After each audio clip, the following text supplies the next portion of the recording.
Hills, which is a great place. And this was the band that, orchestrated this whole thing for us. So I want to bring on Ken from Waverly Hills. Hey, guys. Hey. What's going on, buddy? How are you, Steve? Good to see you again. How are you both? I don't think I've met you. Is it Tayen? Yeah, you got it right. Hi, Tayen. Now, Tayen, didn't you guys have a booth at Fear Expo this year? We did. And I think I came by and talked to you all like we were interviewing people. Yeah, that you did. You had that really cool booth with everything that made noise, right? Yeah, we're the noisy people. Big backfire. That's right. Yeah, that was a cool booth. I really liked that. You guys stood out. A lot of the noise attracted my attention. So, all right, let's get down to business, guys, because you know where I'm at right now? I am in a drive-in getting ready in the next 30 minutes for a movie. What movie you seeing? Okay, don't judge me. Never. I'm going to see Fast X with Vin Diesel. All right, I'm going to judge you a little bit. Judge me a little bit. Just a little bit. No, you're going to have to let us know how it is. I like these, after a long day, sometimes I love the drive-in, first of all. And the one that I normally go to has an old 50s Chevy in the front, neon lights. It's amazing. And it's right across the way in Indiana. And I've done a lot of work with them through the years. We would have some of our special events up there. I used to bring celebrities up there. I brought everybody from the Fonz to Linda Blair, the Exorcist, to Michael Madsen. So I, took Heather Langenkamp from Nightmare on Elm Street up there. A lot of these, really cool celebs. But yeah, I'm here at this drive-in, looking forward to this because I've had a long day. It's the start of the summer season. So I was like, all right. And I talked to Doug. So when I was talking to Doug, and I said, Doug, I don't want to talk about the same thing that everyone talks about. People next year are coming to Fear Expo for a new reason that Doug and you guys are building into this show. And I told Doug I love that because you know what, guys? Every haunt owner who puts on a new haunt or somebody who's a big haunt owner, most of these haunt owners want to figure out how they can make more money, have a more successful haunt, and have an easier haunt on them. I mean, you can love anything to death, but if you have to work in it all the time, you're stressing and you're not enjoying the process, then what are you doing it for? Right. Well, let's talk about that. So okay. It's not just Waverly Hills Sanatorium. It's the haunted attraction that's there. And you are a huge part of that. Not only that, because you've been in this business for a very long time. You've had many hats. I'm going to give you this example. I've been on the board for a couple of years, and we did the haunt last year. The year before that, they didn't have the haunt. My management company with my partner, Rich, we both put the haunt on and our management company put it on last year, but he and I both have been in haunts for years. I've been doing haunts since the 80s. Yes, I'm old. But one of my favorite haunts, Waverly's a unique haunt. What applies to Waverly doesn't apply to other places, except places like Waverly. So for the home haunt, not for the home haunt, but for the put together haunt, so to speak, it's a whole different animal. It requires a whole different type of setup. And when I put on a haunt at the drive-in I was telling you about in Indiana, I put on for several years a haunt called the Drive-In of Terror. I still own that, called driveinofterror.com. And I started that back in 2011. And it was unique. And one of the things I found through talking to a lot of business owners in the haunt world, they're frustrated, okay? When they go to different haunt, what they call trade shows, and these trade shows are great. We all love them. We love to purchase those products, but they're not geared for the hardcore people that want to level up, truly want to level up. And what I have to say that Fear Expo and Hong Kong are trying to do, I think is pretty cool. And that's no offense to anybody else who's putting on trade shows in this industry, but people need to be taught How do you separate your haunt from somebody else's haunt? How do you level up and make that $1 million haunt? How do you make that $2 million haunt, if that's possible? Let's say, if you're not a tourist attraction like Universal Studios has, haunted nights, there's or Disney or Not Scary Farm, the big, massive tourism haunts that have unfair advantages to the regular non-tourist attraction haunt owner. Waverly's a wonderful place. Everybody should come visit. The founders that made it as it currently is, bought it 24 years ago. They've really worked their butts off on it. They've had their struggles. They've gone up and down, and it's hard work. And when the paranormal industries took off, these type of buildings have an unfair advantage. So you can't even bring them into the mix. You can't. Like, I was talking to Doug, one of the co-owners of Fear Expo.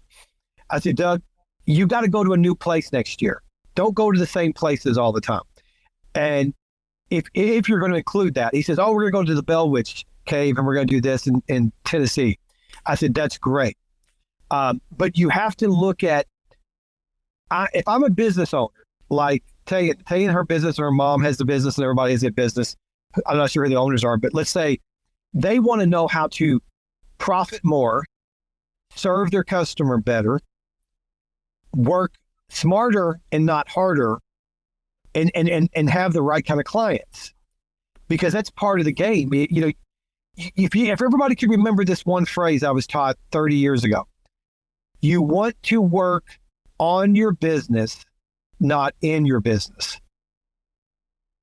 If you're working in your business, then you're basically an employee, and you'll never grow to that next level. When you work on your business, you're thinking about outside your business, how to have other people work in your business while you're working on it with marketing, selling, customer service, product acquisition, et cetera, et cetera. Sounds easy. Most people fail at it. I failed at it at the beginning of my career. And I just helped, like with Waverly, our management team developed and increased their gift shop by huge margins, over $30,000 a month. Okay. And that's pretty much doubling what they were doing. It's 100% using techniques. And we haven't even given and developed all the techniques. And because I work there I'm working there for free because it's a not-for-profit. And when you're on the board, you don't get paid. So what I actually do is I help other people in consulting in small businesses and corporations to improve everything from why is customer service down? Why is employee morale down? Why are we not growing? Why are you stressed out? Why are your profits down? Why are they not getting it? The haunt industry, you guys, Steve, I think you and I had a talk. I didn't say exactly this, but I can say this is what it sort of relates to. Are you guys hockey? Anybody here a hockey fan? I don't think so. Okay. Well, if you've seen hockey, the idea in hockey is when the guy, whatever position they're playing, is working with the puck and they're looking down at the puck and they're skating with the puck. The idea is not to be in with the puck at that moment. It's to anticipate where the puck will be next. Same with our field of haunts. Same with our field of any business. There has to be an anticipation of where it's going. Now, with AI involved, with everything in the next 5 years, you better be thinking about 5 years in the future. Because if you don't think about 5 years in the future, you're going to be left behind, because unless you're a small, tiny haunt, it's really not going to grow in a small town, and you don't adapt technologically, you're going to be in trouble. Well, with all that being said, how does specifically, if you can, how does an owner or a GM or somebody like maybe in a creative position inside of a haunted attraction, how do they put their haunt into the next level? First thing is, I tell everybody, write it down. What do you want? Where you want to go? People look at me when I'm consulting and say, what do you mean? I'll look at them and say, what do you really want? And if it's a small business owner, Well, I want my company to thrive. I said, that's not specific enough. What do you want and what don't you want to get what you want? Meaning, make 2 columns on a piece of paper. I have a haunt. It's 30,000 square feet. I want to go to 50. Why are you want to go to 50? Well, I want to grow money, but you don't have to grow to make more money to get bigger. Sometimes it's check your prices. Sometimes it's check, what are you selling to your people? Do you have a gift shop? Have you learned to upsell to VIP status? Have you done these things? These are simple techniques, but no one gets down to the nitty gritty when they're teaching and look at people and say, do these things first. Start here. What do you want? And then what don't you want? Now, here's the example of what don't you want. Tayen, if you're in your company with your mom and you guys have a meeting and you guys are talking about, okay, here's what we want this year. Here's what we want our quarterly gross to be. Now, to reach those numbers, you got to ask yourself, okay, well, we're going to do this, this, and this. But what don't you want to put up with from your schedule for your employees to your product costs or everything to achieve that goal? If people don't ask for that, they're going to end up saying, well, they're going to make an extra 50,000, but they're going to get a lot of crap that goes along with it that they never anticipated because they never stopped to think about it. They never stopped to write it down and say, I don't want this to get this. You know, somebody can say, I want to be rich, but maybe with that richness comes 150 hours a week, a heart attack, a divorce. Does that make any sense, guys? I mean, you know, if you don't specifically define where you are going, you're going to hit nothing and it's going to hurt you. Okay. So what I start off with people is, you're a hunt. Where do you want to go? How, you know, meaning how much money do you want to make starting out? How many hours a week do you want to work? How many employees do you want to have? What size haunt do you want to have? Even people that are doing it today are just going with the flow and they never change. They don't grow. They think they don't have to. And their haunt stays the same. You want to go after people that want to go to that next level. And to go to the bigger levels from where they're at takes nuanced business planning. Nuances make the difference. Those tiny 1%. Those tiny 1%. And those things really, really, really matter. Hold on one second, guys. I gotta plug you in here because we're starting to. I plugged in all day long, and all of a sudden my phone goes down. It's crazy. Hold on. Can you hear me? Yeah. All right, awesome. So that's the first place, Stephen Tayen. That's where I start. Where do you want to go? And when I consult with people and they don't tell me where they want to go, I don't work with them. Nope, we lost you. Oh, we lost. Hold on. Let me do this. Hold on. Hold on. Try to do an interview at a movie drive-in. Yeah. I know. Isn't that crazy? Actually, what happened was when I turned my car on to power you guys up, my Bluetooth was on and I went straight to the car.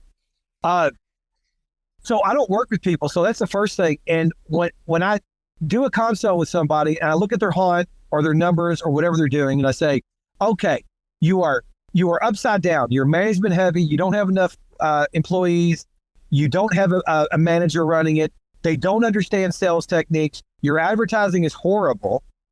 You haven't caught up to any kind of advertising you need to. You haven't direct marketed to anybody. You don't collect emails. You don't collect addresses. You don't do this. 90% of the people don't do that. Easily. That could increase someone's business by 30%. That's a lot of money for somebody that's trying to make a living. So start there. That's the first one. Understand who you're selling to. What is your unique position in the market you're in? What makes you different than the haunts? That's your second thing. Third thing, have you systemized your haunt? I look at some of these people that walk around in these haunts in these small towns, and their haunts are doing $80,000, $100,000. They could do $250,000 if they really worked at it. Now, $250,000 in a small town is a hell of a lot of money for a haunt owner. You get these people that are making $350,000 to $400,000, they can go to $800,000. That's why they need to come to Fear Expo, is to pay and learn. I made the most money when I went to events and seminars from people who were way wealthier than I was. They taught me things. It cost me $2,000, $2,500 per seminar to go to. Then I walked out of there with courses and books. Did it change my life? Yes, it did. Did I put what they taught me into action and made it work? Yeah. And some of the times I kick myself for not doing it earlier, because I wouldn't have been successful if I wouldn't have done some of that. And some of the people, they don't understand that you have to start with where you want to go, what you're willing to do, and then go for it. And it requires, get outside your field, see what other people are doing in other fields. That's why you want to come to a Fear Expo. You want to level up at Fear Expo? Don't just pay that small price. Go in there, pay that whatever the highest price is for a ticket next year. Pay that big VIP price. Get in and network. Because remember this statement: your network defines your net worth. Period. I just called up somebody that I've known for years. We're going to get back together with lunch. I haven't talked to him in about 10 years. I've known him for 25 years, 30 years almost. And this man used to own 42 Hooters. Then he started owning bread companies, construction companies, apartment buildings. He's 81 years old, still goes to the office half the time. Are you guys familiar with ketogenic dieting and stuff like that? Okay. I've heard of it. No. Okay. There's a product out there called Prove It. Keto Prove It, Pruvit. Have you heard of it? I don't think I've heard of that one. No. Okay. His son is the co-founder of that. It's the largest multi-level marketing company. It's based out of Louisville, Kentucky. Now, these people leveled up. And haunt owners like Doug had leveled up. Doug went to a certain level. Doug and his crew are trying to help people. You, Steve, like we had talked, Steve, before. How do you do that? You come to a place like this, get with people like this, sit down in the room, let them go through it, no BS. You put them in hot seats. You put people in a hot seat. You go through their entire situation and you pick it apart piece by piece. And then when they leave, they will have so many structures and systems and ideas that they'll make a ton of money, that they'll pay 10 times the amount that they paid to go to this event. But you got to have those kind of things. Is everybody going to pay that amount? No, because not everybody's ready to go to that next level, right? Not everybody's going to level up. That's why there's a stair steps, as I call it, to marketing and business. Somebody's on the first step. There's 10 steps to get to the top of the second platform. You're on the first platform. Maybe you're only at the baby step right after the first platform. Second step, maybe you're on the third or fourth, but somebody's ahead of you. So come to Fear Expo, learn from people who've done it before you. And when you network like that, really network, go into the no BS sessions that I think they're talking about having. I don't know if they're going to have them or not, but I spoke to Doug about it. Put these people in there, change their business life. That way, when they come in there and they're able to buy products from Tayen and other people, they're going to know how to use those products to make their life better. Because isn't that what it's about, guys? You do you're in this industry, Steve, because you love it, like me. Don't tell people, but I do it for free because I love it, right? And I've done it for free, working for this not-for-profit, because I really wanted to help them to excel and achieve. But this is the Western culture. So you got to pay your bills. You got to, pay for your house, your food, your kids' insurance, whatever you got, you got to pay for. So we all want to have more, but we want to enjoy the process. That's what Fear Expo, I believe, next year is going to do for people by coming to Owensboro to really learn. That's why this new direction, I think, is a brilliant idea. So it's a conference that's got the buying possibility with it versus a convention. I put conventions on to this day. It's a whole different animal. I love conferences because you can get in close with people who will value your time, and you teach them how to win. You teach them how to get where they want to go.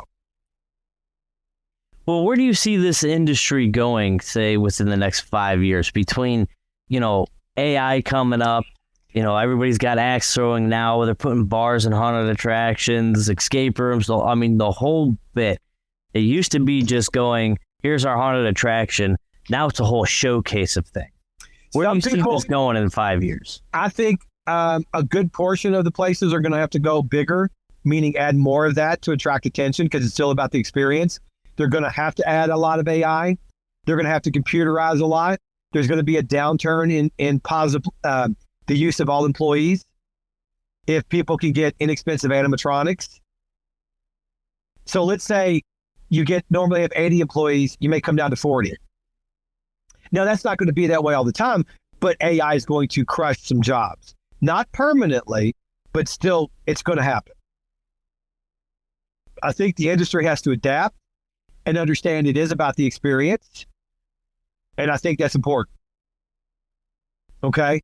So I think Fear Expo is on the cusp of that. I think you, Steve, are on that. I think Tayen and her family's business can definitely be on that cusp of what do I do? Where do I go next? I've seen cycles of business. I'm 55. I've lived through quite a few. So I now see what I'm not afraid of that other people may not see. And you know what? If I give someone advice, they don't take it and it happens, not on me. If they ask me what would I do, I'll say, well, what would I do and what you do may be different. But what I would do if it is to survive is to adapt very quickly. Think about being ahead of the game. Expand your place even more so. Because axe throwing is going to go to the wayside. You all know that. Even escape rooms are going to lose it a little bit. You know that. So what's the next big thing? Outside of our industries, what the next big thing is. So I go and I investigate what theme parks are doing.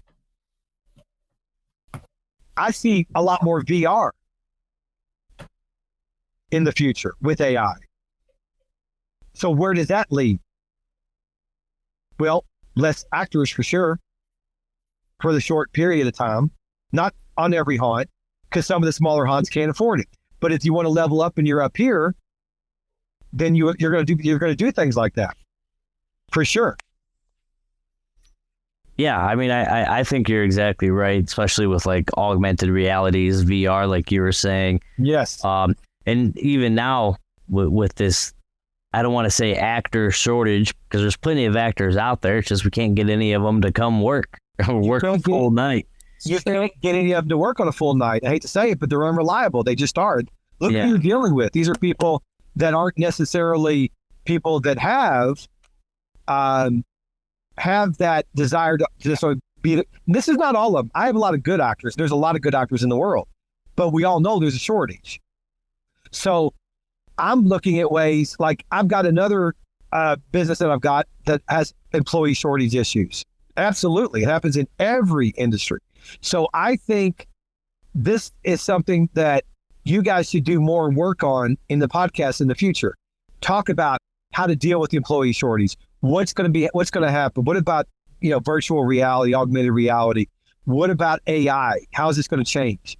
So honestly, this is something that we should talk about. We need to get some other people on here, Steve, and Tayen, let's do some more of this communication because right now there's so much happening that we could go on and on and on. But first thing I tell people is start with what I said at the beginning of the podcast. Those things matter first because nothing else matters. If you don't know where you're aiming, how the hell are you going to hit your target? Well, we're running short on time because I know your movie's about to start, but we do have a question on the board. Tayen. Yes. Willie said, how can you be an agent of change and know when to start adapting? You got to be both. I do both. Because if you don't understand balance, remember, the only thing constant in the universe is change. And adaptability is essential with things moving faster and faster. So you have to be both. You have to be an agent of change with a foundation of stability, knowing when you just have to keep doing what you're doing then take the risk to change. It's a big risk, guys, but you got to take it. Well, Ken, we're going to let you go and let you enjoy your movie. Thanks, guys. I'll let you know how it is, and let's do this again real soon. I'd love to come back on and have a much longer talk about a lot of other things in this business world. We could talk for an hour and a half and really solve some problems. We could take a lot of questions and give some great feedback and good answers, okay? Absolutely. We'll set something up. For sure. Sounds great, guys. Listen, have a great night to you guys and everybody listening. Keep on trucking, guys. All right, hang in there. All right, let us know how the movie is when it's over. I will. I'll let y'all know. All right, take care, Ken. Take care. Bye-bye. All right, fantastic. We have a couple of things before we move on to our, before our next guest. We'll just say it like that. Yeah. There's a couple of things here. First